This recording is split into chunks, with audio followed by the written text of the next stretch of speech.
नमस्कार, आप देख रहे हैं देशवाणी न्यूज। मैं हूं आपके साथ वैष्णवी। देखिए, लाखों स्टूडेंट्स फिर से नीट का एग्जाम देने वाले हैं।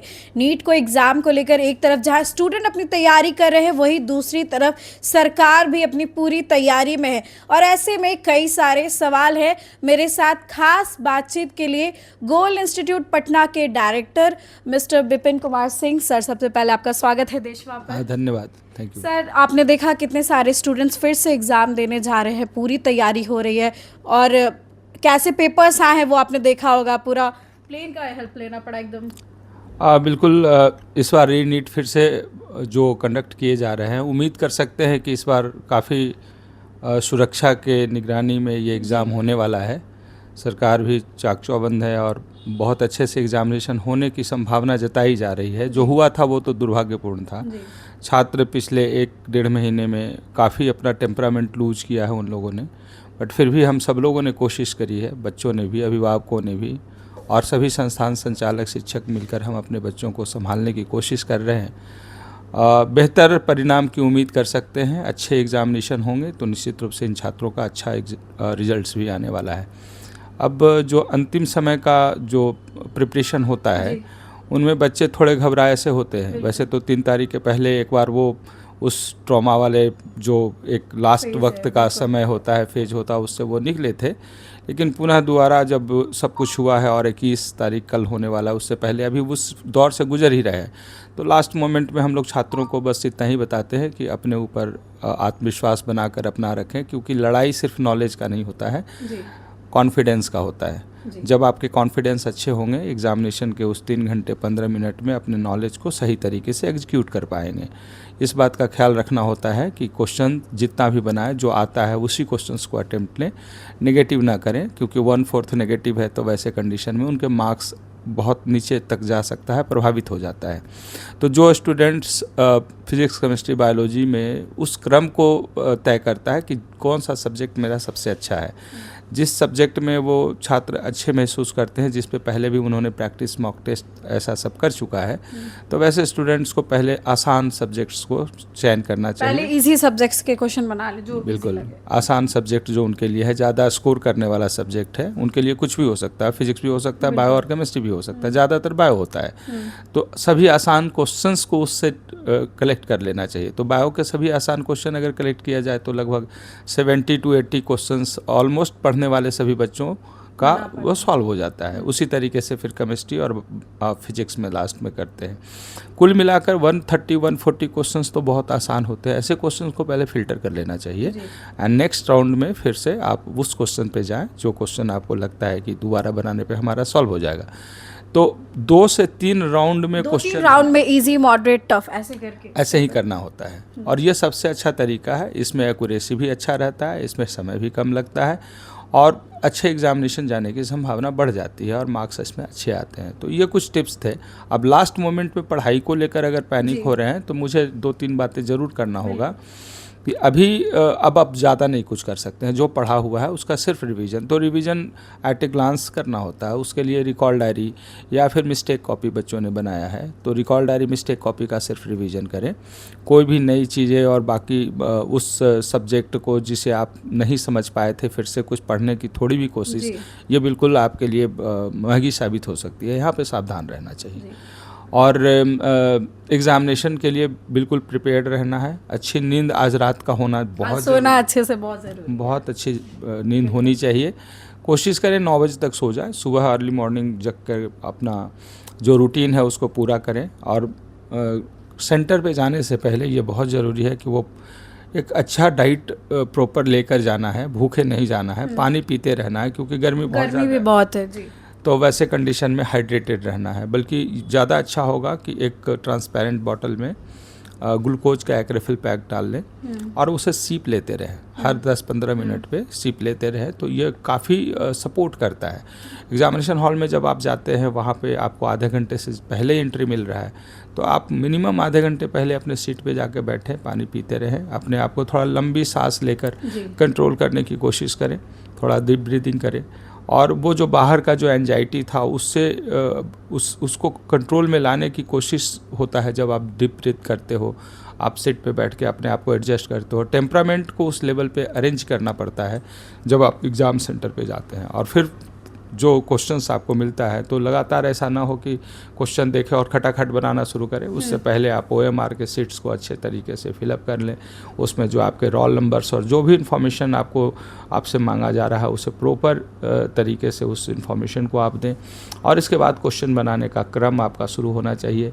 आसान सब्जेक्ट और आसान क्वेश्चन को पहले लेना चाहिए और इस तरीके से आप 3 घंटे में कोशिश कीजिएगा कि 15 से 20 मिनट आपके पास समय रहे जिसमें आप बबलिंग कर लें, अगर लास्ट में आप बबलिंग करते हैं तो। और बाकी आपकी जो स्ट्रैटेजी है पहले कैसे करते थे उसी को रिपीट कीजिए, कुछ नई चीज़ों को रिपीट करना बेहतर नहीं होगा। तो मुझे लगता है कि कल छात्रों का अच्छा एग्ज़ाम जाने वाला है, क्योंकि 1 महीना दूसरे तरीके से ऐसे भी तो सोचा जा सकता है कि 35 दिन एक्स्ट्रा टाइम मिला है। तो जिन बच्चों का रिवीजन नहीं हुआ था, खासकर जो फाउंडेशन, अब जैसे आप कह सकते हैं कि एक सवाल करेंगे, इतना टाइम मिला बच्चों को, दोबारा एग्जाम हुआ, आपके इंस्टीट्यूट ने किस तरीके से बच्चों को हेल्प की इतने टाइम में? देखिए, हमारे जो सबसे बड़ा USP है कि हम टेस्ट बहुत लेते हैं बच्चों का। टेस्ट लेने का एक जो सबसे बड़ा फ़ायदा होता है कि हर टेस्ट में अपनी गलतियों को वो पहचान पाते हैं। कितने टेस्ट हो जाते होंगे? अगर 1 साल की बात करें तो 100+ तो टेस्ट हमने 100+ ले चुका था। अब जब मात्र 35 दिन का समय मिला, इसमें भी हमने 20 टेस्ट बाकी बच्चों के लिए और 22 टेस्ट गोल्ड विलेज वालों के लिए, क्योंकि वहाँ रात में भी टेस्ट होता है। तो 22 टेस्ट बहुत बड़ी संख्या है और इतने टेस्ट में पूछे गए क्वेश्चन पूरे सिलेबस को कम से कम 2 से 3 बार रिवीजन दोबारा करवाया है। तो 2-3 फिर से रिवीजन करने के बाद आप समझ सकते हैं कि रिजल्ट के लिए बहुत अप्रोप्रिएट वो कंडीशन डेवलप होता है। और टेस्ट एक ऐसी व्यवस्था है जिसके माध्यम से छात्र अपनी गलतियों को पहचानते हैं, उस गलती पे वो काम करने का उनको मौका मिलता है। क्या करना है ये तो ज़रूरी है, क्या नहीं करना है ये जानकारी उनको मिलता है और ये वो रणनीति अपनी बना पाते हैं। मुझे लगता है कि इस प्रकार से तैयारी कराने के कारण ही पिछले 28 वर्षों में 18,000-19,000 बच्चे मेडिकल कॉलेज तक गए हैं। प्राइवेट मेडिकल कॉलेज को हटाकर अगर बात करें तो इतनी संख्या है। इसके अलावा वेटनरी और बाकी कॉलेज की बात तो अलग है, जिसका मैं काउंट नहीं किया हूँ, ये भी डॉक्टर बनते हैं। तो और एक सबसे बड़ी बात है कि बिहार प्रदेश से जो बच्चे हमारे पास आते हैं या झारखंड से आते हैं, तो 70% गाँव से बच्चे आते हैं। उन 70% से आने वाले बच्चों के पास बहुत बेसिक लेवल बहुत नीचे रहता है, फिर भी लैंग्वेज बैरियर भी रहता है सर, हिंदी मीडियम के बहुत ज़्यादा रहता है। उसको NCERT पढ़ने के लिए डिक्शनरी किस तरीके से सर आप लोग यहाँ पे पढ़ाते हैं कि समझ पाए? हमारा तो दोनों होता है ना, बाइलिंगुअल हिंदी इंग्लिश बाइलिंगुअल होता है। क्लासेस में टीचर इन बातों का ख्याल रखते हैं। वैसे बच्चों के लिए स्पेशल जो क्लासेस डिज़ाइन किए जाते हैं उसके लिए कंटेंट्स डिज़ाइन किए जाते हैं। और बिहार के बच्चे में एक क्षमता तो ज़रूर है कि वो हिंदी मीडियम से भले ही पढ़ के आए हों, बट यहाँ पे मेहनत कर वो फिर से वो सारे NCERT के वो सारी चीज़ें इंग्लिश मीडियम का पढ़ लेते हैं।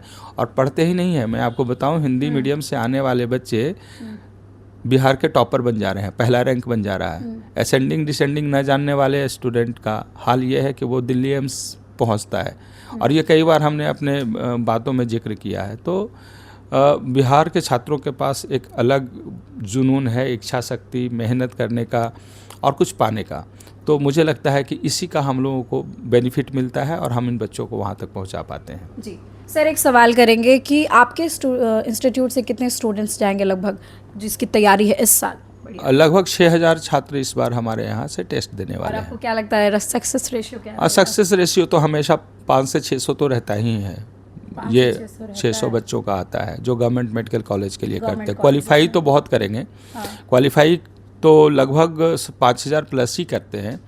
लेकिन हाँ, गवर्नमेंट मेडिकल कॉलेज हमारा प्रायोरिटी रहता है, उसी को हम लोग ढूंढते हैं, क्योंकि तो गोल से बच्चे जाते हैं गवर्नमेंट कॉलेजेस में। बढ़िया। आप हर वर्ष देखें तो आप हर वर्ष पिछले कई वर्षों से आप रिजल्ट को निकाल कर देख सकते हैं कि वो शुद्ध रूप से गवर्नमेंट मेडिकल कॉलेज में जाने वाले बच्चों का ही फोटोग्राफ्स हम लोग लगाते हैं। बाकी जो होता है वो तो आप लोगों को पता है कि क्या हो रहा है और क्या होता है, कैसे जो बच्चे कहीं क्वालिफाई नहीं किए उनका भी फोटोग्राफ्स डाला रहता है। अब तो ऐसा भी होने लगा है। पहले तो ये होता था कि दूसरे इंस्टीट्यूट के पढ़ने वाले स्टूडेंट्स का फोटोग्राफ्स कोई और लगाता है, ये हमारे यहाँ परंपरा था। लेकिन अभी तो कुछ खबरें ऐसी आ रही है कि कोई वो है ही नहीं कुछ, अभी पढ़ ही रहा है बच्चा, उसके भी फोटोग्राफ्स लगे हुए हैं।